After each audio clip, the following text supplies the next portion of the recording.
রেখে দাও। সুবহানাল্লাহ। এই লোকটা যে মারা গেল, তার রূহটা জান্নাত আবার কাছে চলে আসলো। এই রূহটার যে নামটা, এই নামটা ইল্লিল, আয়াতুল সিজ্জিন, সিজ্জিন জাহান্নাম, ইল্লিল উপরের দিকে, জান্নাত যেটা সর্বোচ্চ জান্নাতের তালিকার মধ্যে নামটা লেখাইয়া দাও। ফেরেশতারা এই লোকটার নাম রূহ থেকে নিয়ে নামটা লেখে রেখে আল্লাহ বলবেন, যাও রূহটাকে এখন কবরের মধ্যে নিয়ে যাও। রূহটা কবরের মধ্যে নিয়ে যাওয়ার পর মানুষকে তার ভিতরে ফিট করায় দিবে। মানুষ সওয়াল জবের উত্তর দিবে। ওই সওয়াল জবের উত্তর দিবে, ফেরেশতারা আসবে সওয়াল জবাব করার জন্য। যদি আমল করে তাকে জিন্দেগিতে উত্তর মুখস্থ করার দরকার নাই, অটোমেটিক তার মুখ দিয়ে বের হবে, মার রব্বুকা, আল্লাহ রব্বি আল্লাহ। প্রথম যে প্রশ্ন হবে, তোমার রব কে? বাইজিদ বুস্তামি রাহিমাহুল্লাহর ঘটনা জানা আছে। বাইজিদ বুস্তামি রাহিমাহুল্লাহ যখন উনি ইন্তেকাল করলেন, ফেরেশতা চলে আসছে কবরের মধ্যে সওয়াল করার জন্য, মার রব্বুকা। হযরত বাইজিদ বুস্তামি বলতেছে, মার রব্বুকা, আমার রবকে তুমি আমার জিজ্ঞাসা করতেছো?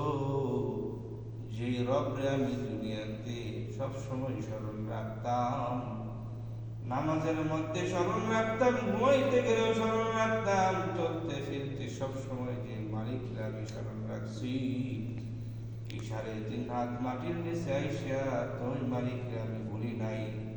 তুমি আমাদের জিজ্ঞাসা করতেছো কেন? মালিক কে, রব কে? আমি তো রব রে ভুলি নাই। আল্লাহু আকবার। কেমন আল্লাহর ওলি ছিলেন, কেমন আল্লাহর ওলি। মার রব্বুকা প্রশ্ন সবার জন্য সমান না। কাফের বেঈমানকে যখন প্রশ্ন করবে মার রব্বুকা, এর আগেই কিন্তু তার শাস্তি শুরু হয়ে গেছে। কিভাবে? যখন রূহটা কবজা করবে, নোংরা একটা কাপড়ের মধ্যে তার রূহটা নিবে, উপরের দিকে নিতে পারবে না। প্রথম আসমানে যায়, দরজা খোলে না। দ্বিতীয় আসমান, তৃতীয় আসমান, কোন দরজা খোলার অনুমতি কেউ দেয় না। হায় হায় দুর্গন্ধময় আত্মা, এর রূহটা কার নিয়ে আসছে? তো দুর্গন্ধ কেন? আমাদের আসমানে উঠায়ও না। দুর্গন্ধময় আত্মা উপরের দিকে যাইবে না, সিজ্জিনের মধ্যে নিক্ষেপ করবে, নিচে ফেলাইয়া দিবে। এই রূহটাকে যখন কবরের মধ্যে নিয়ে তার মধ্যে ফিট খাওয়াইবে, তাকে প্রশ্ন করা হবে, মা রব্বুকা? উত্তর দিবে, হা হা লা আদরি, হা হা লা আদরি, হায় আমার আফসোস, আমি জানি না। আমার দিনুকা, তোমার ধর্মকে? সে বলবে, হা হা লা আদরি, আমি তো কোনোদিন দিন ধর্ম মানি নাই, কারে করে ধর্ম জানতাম না, দিন ইসলাম ভালোবাসতাম না, নামে মুসলমান ছিলাম, কাজের বেলায় জিরু, নামাজে ডাকলেও যাই নাই, ওয়াজ মাহফিলেও বসি নাই, কোনো একটা মজলিসে বসি নাই, কোরআনও শিখি নাই, সন্তানাদিকেও দিন শিখাই নাই, পরিবারেও শিখাই নাই। একটা বসুত্বের জীবন যেমন, আমার জীবনটাও ছিল তেমন, কোনো কিছুই করি নাই। আজকে কেমনে মুখ দিয়ে ইসলাম বের হবে? ইসলামের কোনো কাজ তো করি নাই। হা হা লা আদরি, জানি না। নবীর আকৃতি দেখায় বলবে, মান হাযার রাজুল আল্লাযী বুইসা ফীকুম। হে লোক, দেখো এই লোকটারে চিনো কিনা, দেখো কত সুন্দর চেহারাওয়ালা একজন মানুষ, এই লোকটারে চিনো কিনা। নবীজি সাল্লাল্লাহু আলাইহি ওয়াসাল্লামের আকৃতি দেখাইবে। নবীর তরিকা ফিট খাওয়াই নাই, জিন্দেগিতে কেমনে তারে চিনবে?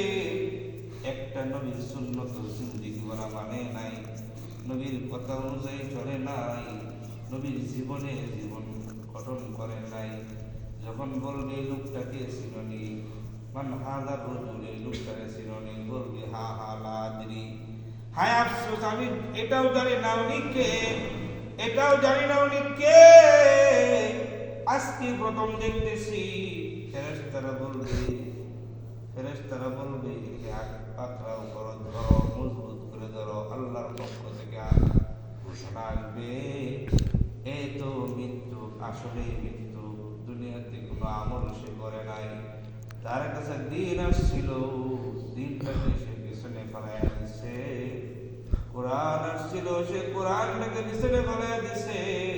অথচ আল্লাহ রাব্বুল আলামিন ইমানদার ব্যক্তির যখন তিনটা প্রশ্নই পারবে, তখন ওই ব্যক্তির জন্য ঘোষণা হবে যে ব্যক্তিটা জান্নাতি, এই ব্যক্তিটা জান্নাতি, তার জন্য জান্নাতের পোশাক পরাইয়া দাও।